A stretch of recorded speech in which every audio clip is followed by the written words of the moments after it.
Just hours after the attack on Pearl Harbour, the Japanese invaded the British colony of Hong Kong on the 8th of December 1941.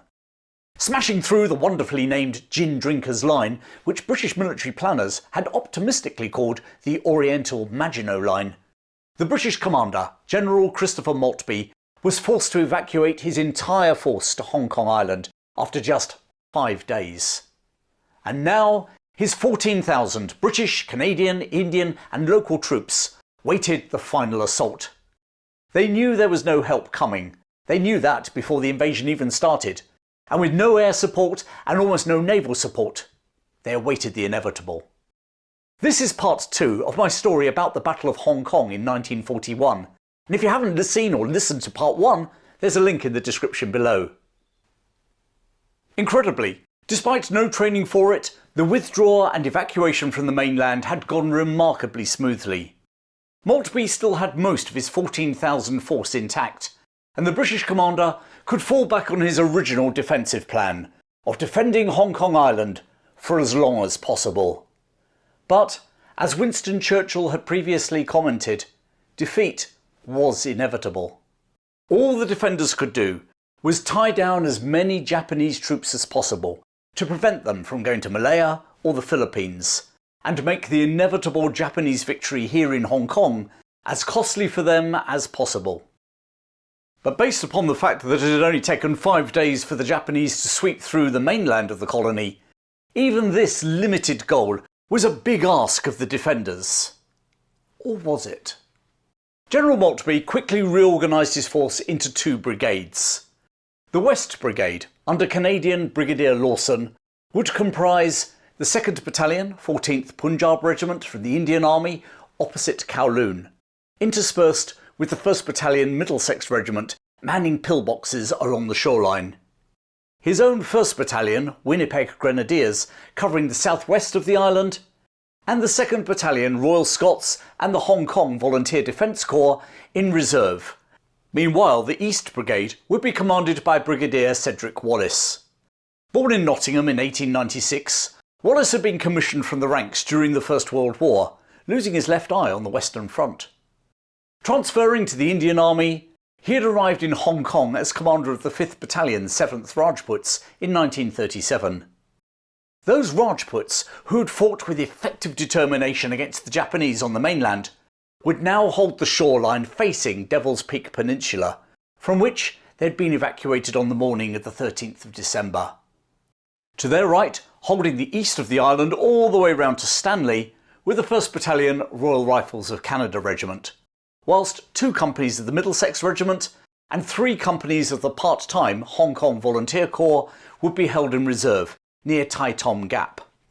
It didn't take long for the Japanese to make their first move. But rather than hordes of landing craft heading for the island, one solitary launch entered Victoria Harbour a few hours after the successful evacuation, under a white flag and a banner reading "Peace Mission." Aboard the launch were 3 officers, an interpreter and 2 female hostages, one of whom was the wife of the British Governor's secretary.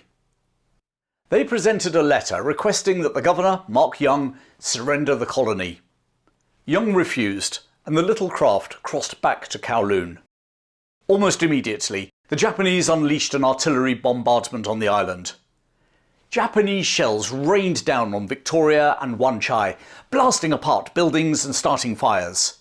Over 150 Chinese civilians were killed when one shell hit a crowded market. And now Japanese bombers appeared overhead, adding to the chaos and helping to disable several British gun positions. On the 15th of December, the bombardment was intensified, and boats started to be gathered on the shoreline opposite the island. The final reckoning was approaching.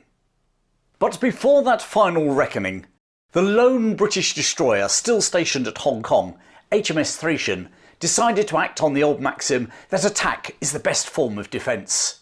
Despite the artillery bombardment, the destroyer steamed into the channel separating Hong Kong Island from the mainland, and fired on 2 river steamers full of Japanese troops, sinking both of them. However, as she sailed away, she ran aground on nearby Lama Island and sustained further damage from Japanese aircraft. Unable to repair herself, she was run aground in Repulse Bay to serve as a static gun platform, before eventually being abandoned.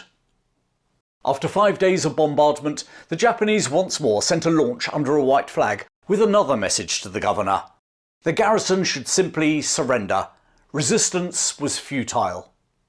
Once more, they were sent back with Young's defiant response. The Japanese commander now ordered the assault on Hong Kong Island to proceed.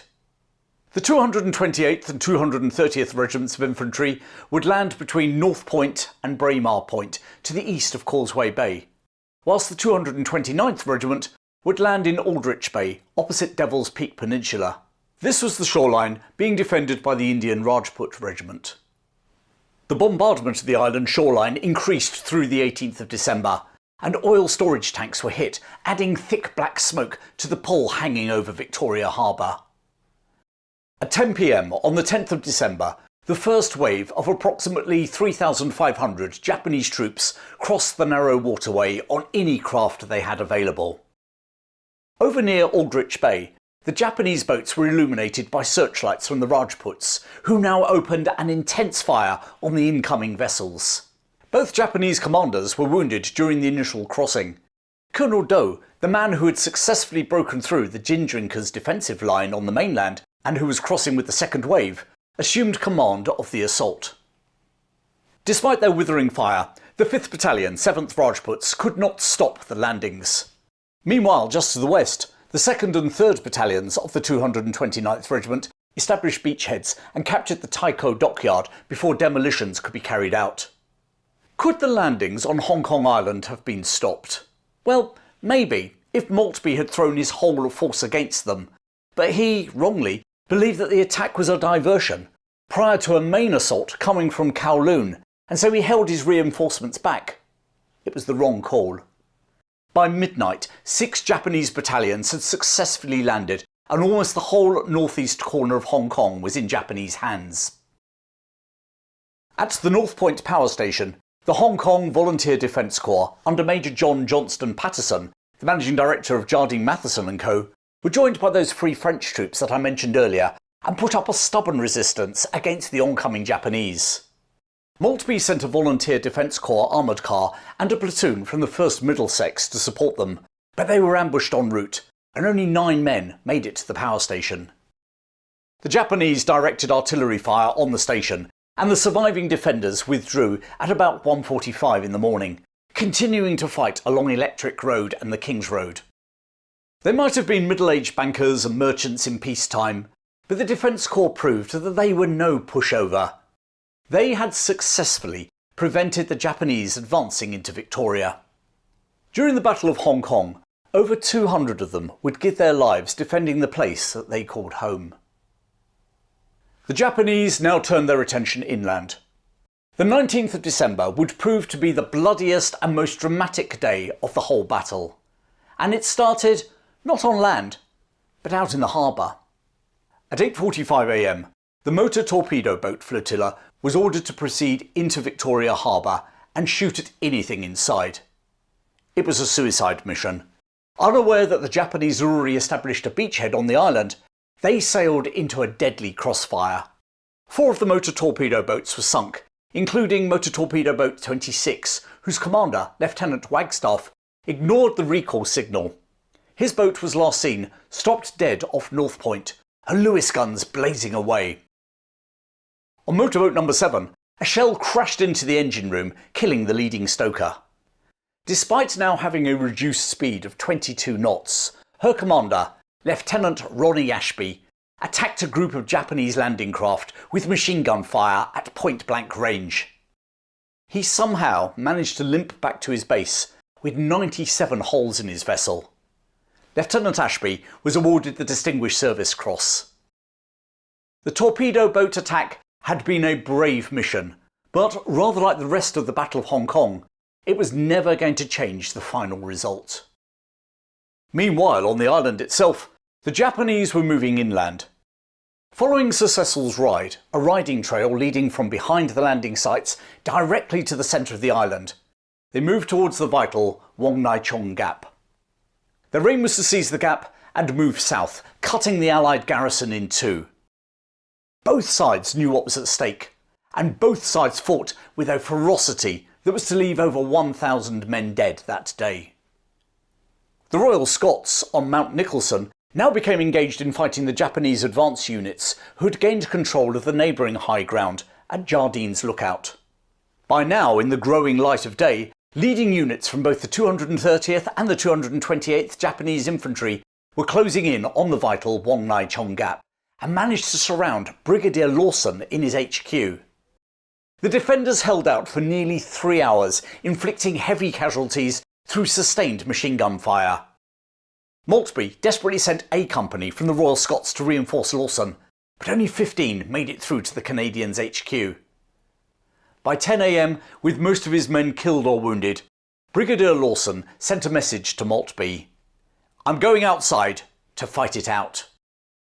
Drawing his revolver, he charged out of the bunker and was immediately killed by a burst of Japanese machine gun fire. He was the highest ranking Allied officer to be killed in the Battle of Hong Kong. Just 12 hours had passed since the Japanese had landed on the island. The situation was still fluid, with advance units from the Japanese, such as those who had just eliminated Lawson, outstripping the rest of their force. There was still time to stem the tide. And thus it was, A Company of the Winnipeg Grenadiers were ordered to retake Mount Butler to the east of Jardine's Lookout. From there, they could fire down on the Japanese reinforcements, making their way towards the Wong Nai Chong Gap. John Osborne, originally from Norfolk in England, was a First World War veteran. He had emigrated to Canada in 1920 to help recover from ongoing medical complications, having survived a gas attack on the Western Front. He had enlisted in the Grenadiers militia in 1933, and now, aged 42, he was the company's Sergeant Major of A Company. Osborne and his commanding officer, Major Gresham, led A Company in a bayonet charge up the hill, scattering the Japanese. For the next 3 hours, the Canadians resisted repeated enemy attacks. By mid-afternoon, they were cut off and surrounded. Major Gresham decided to surrender and stepped out with a white flag. He was immediately shot dead. Osborne now took over command. The Japanese began throwing grenades into the Canadian positions. Osborne picked up several grenades and threw them straight back. Finally, a grenade fell where he couldn't retrieve it in time. Shouting a warning and shoving one man aside, he threw himself on the grenade. It exploded, killing him instantly. For his selfless and brave action, Osborne was awarded the Victoria Cross, the only one awarded for the Battle of Hong Kong, and the first of 16 awarded to Canadian servicemen in World War II. His citation read, "His self-sacrifice undoubtedly saved the lives of many others. Company Sergeant Major Osborne was an inspiring example to all throughout the defence which he assisted so magnificently in, maintaining against an overwhelming enemy force for over 8.5 hours." Further east, the Japanese, who had successfully landed at Aldrich Bay, had broken through the Rajputs and were now engaging the Royal Rifles of Canada, who had taken up a defensive position at the Liman Barracks. Amongst the Canadian defenders was Sergeant Gander. Gander was no ordinary soldier. He was, in fact, a Newfoundland dog. Weighing in at about 140 pounds, that's over 65 kilos, he'd been adopted by the regiment back in Canada. When they received orders to ship out to Hong Kong, his human comrades couldn't bear to leave him behind, so the soldiers of the Royal Rifles unofficially promoted Gander to the rank of sergeant, and he joined them on the troop ship heading across the Pacific. During the battle at Liman Barracks, the massive Newfoundlander twice picked up grenades thrown at his men and dropped them back close to the Japanese attackers. Finally, when he picked up a third grenade, it exploded. Gander's name appears on the Hong Kong Memorial Wall in Ottawa, and in 2000 he was posthumously awarded the Dickin Medal, the Animal Victoria Cross. Despite the loyalty of Gander and the bravery of his fellow defenders, the men of the Royal Rifles were pushed back, and the Japanese were able to capture Mount Parker. A determined counterattack by the Canadians recaptured the hill, inflicting heavy casualties on the Japanese. However, rather than battling for the hill again, The Japanese simply bypassed it. In danger of being cut off, the Canadians were forced to retire. With the Japanese advancing on all fronts and getting ready to split the island in two, Maltby now ordered a general counterattack to commence at 3 p.m. A and D companies of the 2nd 14th Punjab Regiment were to attack east towards North Point to relieve the Hong Kong Volunteer Defence Corps still holding out there. However, the order never reached them. Meanwhile, Headquarters Company of the Winnipeg Grenadiers, the rest of the 2nd 14th Punjabs and the 2nd Royal Scots were to attack east to secure the Wong Nai Chong Gap. The Royal Scots, however, couldn't be located, and the counterattack proceeded without them, only to run into heavy Japanese fire from Jardine's lookout. The counterattack stalled. And meanwhile, Japanese forces flooded into the Wong Nai Chong Gap. The following day, the 20th of December, the Japanese forces moved south from the gap, intending to split the island in two at Repulse Bay. They now came under fire from the gunboat HMS Chikela, operating in Deepwater Bay. The gunboat, launched in the First World War and a survivor of Admiral Cowan's Baltic campaign against the Bolsheviks in 1918-1919, had been stationed with the Royal Navy's China Station since the 1920s. She was commanded by a veteran of the Battle of Jutland, Lieutenant Commander John Boldero, who'd received the Distinguished Service Cross, whilst also serving with Admiral Cowan against the Bolsheviks. In April 1941, he had lost an arm when his torpedo boat collided with HMS Thracian. Nevertheless, Boldero discharged himself from hospital and commanded the Chikela throughout the Battle of Hong Kong, steering her with his one arm as he bombarded Japanese troops, first on the mainland and then as they advanced on the island itself. The one-armed skipper, incredibly, managed to deftly steer his gunboat through at least 60 Japanese dive bomber attacks. But on the 21st of December, his luck finally ran out. HMS Chikela was hit by 3 bombs. Having evacuated his 10-man crew onto a nearby torpedo boat, Boldero then scuttled his vessel. At the fall of Hong Kong, he would spend the rest of the war in a POW camp, and upon his release, he was awarded a bar to his Distinguished Service Cross. In other words, he was awarded the DSC for a second time, and he died in 1984 in Weymouth, Dorset.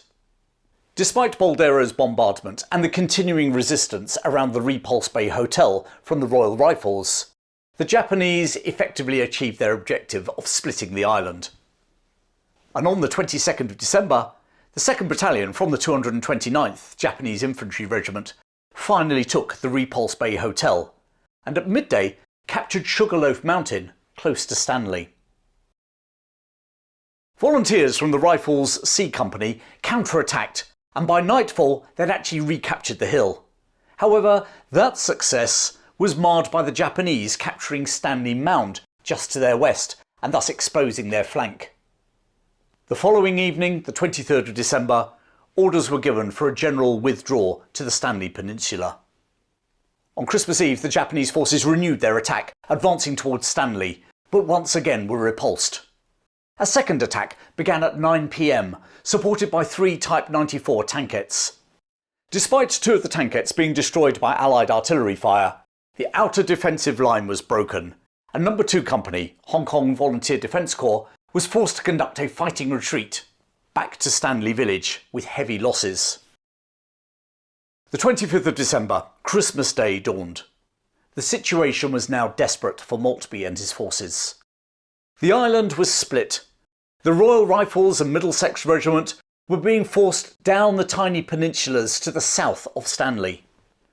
The Rajputs had been pushed back past Happy Valley Racecourse towards Victoria, and the island's reservoirs were now in Japanese hands. Civilian casualties were mounting from continuing Japanese artillery and aerial bombardments. That morning, Christmas Day, one of the worst atrocities of the battle unfolded. St Stephen's College, an elite public school near Stanley, had been converted into an emergency military hospital. Nearly 1,000 wounded troops were being treated there by 2 doctors and 11 nurses. At approximately 6 a.m, Japanese soldiers stormed the building. The 2 doctors were marched out and executed, The nurses were gang raped and later found mutilated. And then the Japanese began bayoneting wounded British, Canadian and Indian soldiers in their beds. It's estimated that between 60 and 100 wounded troops and medical staff were massacred there. Churchill had personally instructed Governor Young, "Every part of Hong Kong Island must be fought over, and the enemy resisted with the utmost stubbornness. Every day that you are able to maintain your resistance, you help the Allied cause all over the world." But by mid-afternoon on the 25th of December, Maltby and Young agreed that they had done all that was expected of them, and that further resistance was futile. At 3:30 p.m, Young and Maltby surrendered to General Sakai, the commander of the Japanese 23rd Army, at the Peninsula Hotel in Kowloon. It was the first time a British Crown colony had ever surrendered to an invading force. It became known in Hong Kong as Black Christmas. Over in Stanley, Brigadier Wallis had, only that day, received orders from Maltby to hold to the last. At 1 o'clock, just 2.5 hours before the surrender, he had launched D Company of the Royal Rifles in an assault to retake Stanley Village. Outnumbered 10 to 1, the Canadians engaged the Japanese in vicious hand-to-hand combat, and as the Japanese fled, the Canadians machine-gunned them. It was the last little victory for the Allies.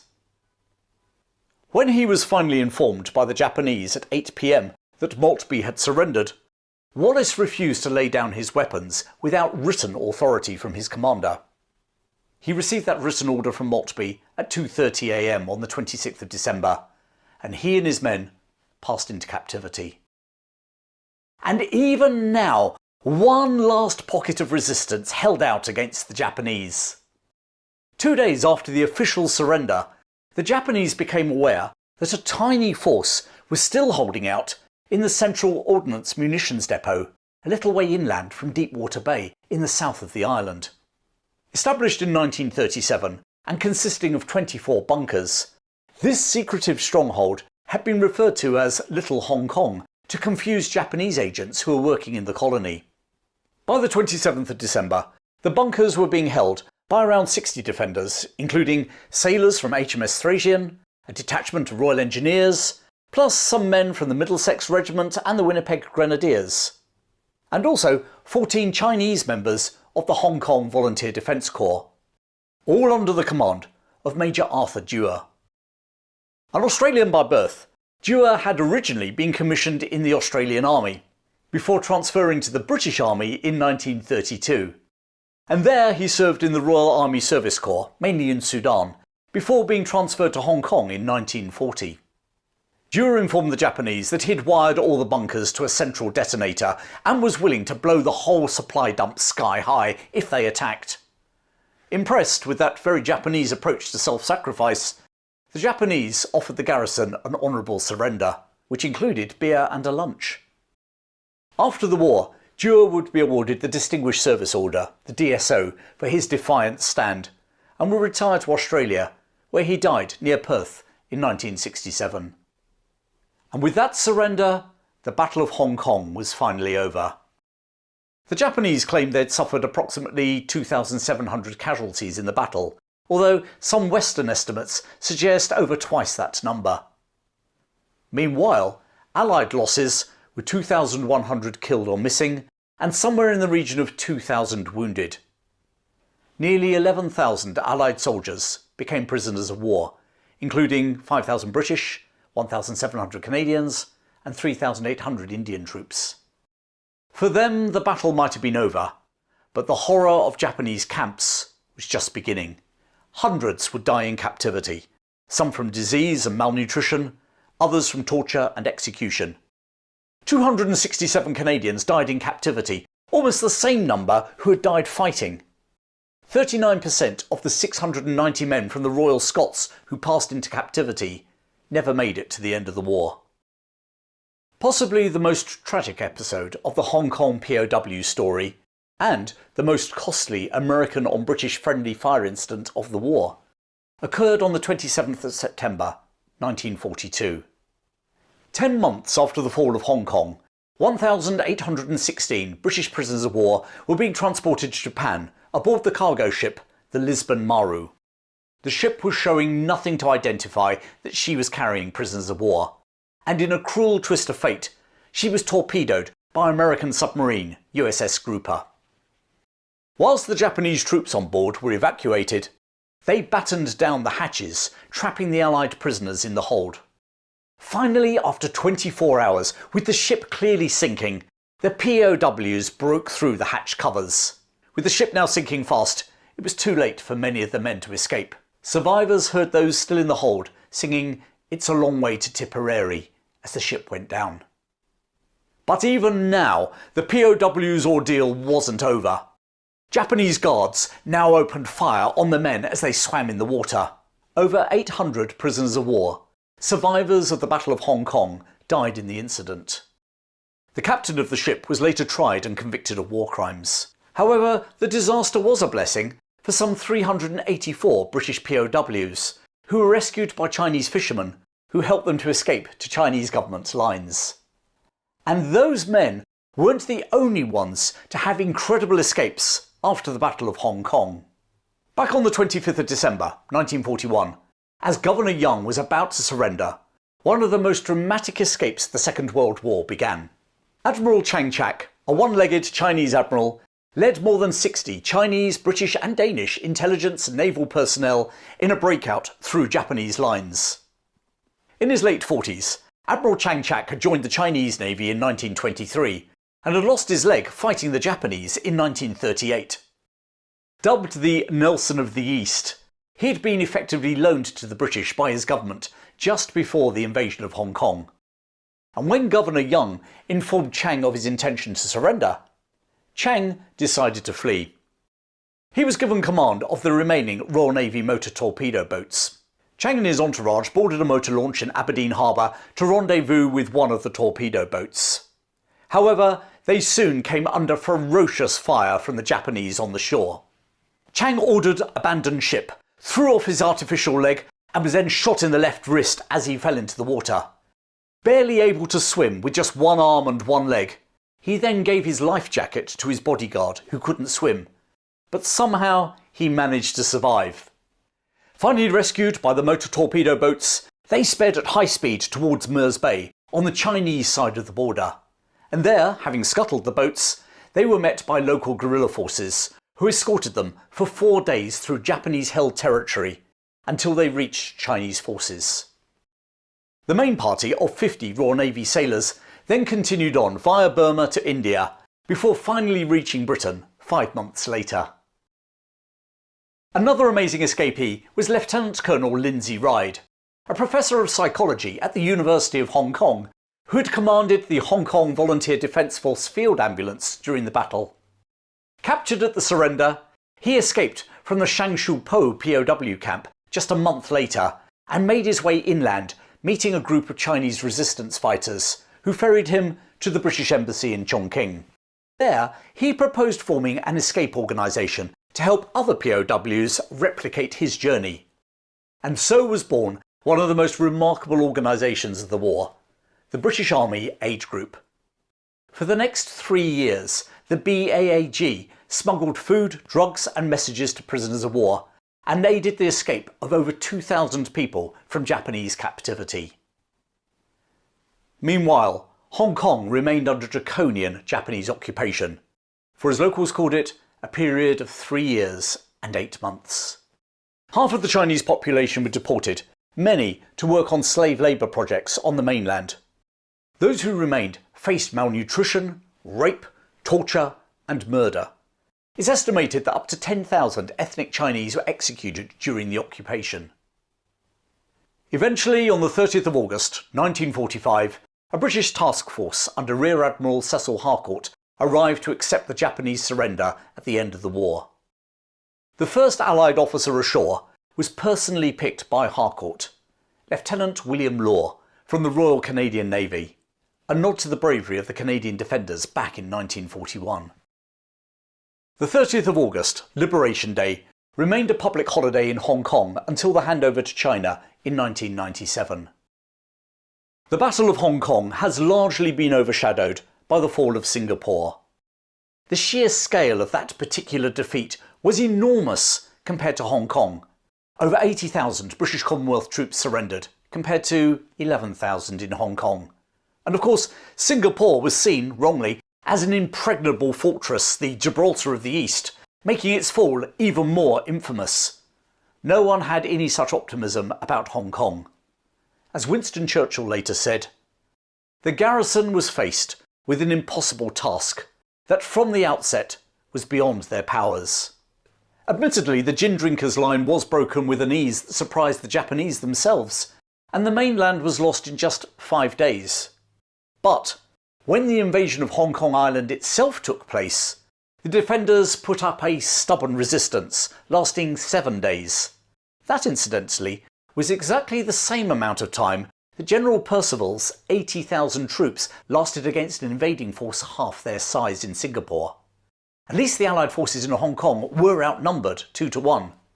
So maybe the Battle of Hong Kong deserves to be remembered a little bit more for the resilience shown by the British, Indian, Canadian and local volunteers in the face of a battle-hardened enemy. To fight in a battle whose end result was never in doubt requires a certain sort of loyalty and courage. It was the courage shown by, amongst others, John Osborne VC, Lieutenant Ronnie Ashby, Admiral Chack, and loyalty shown by Sergeant Gander.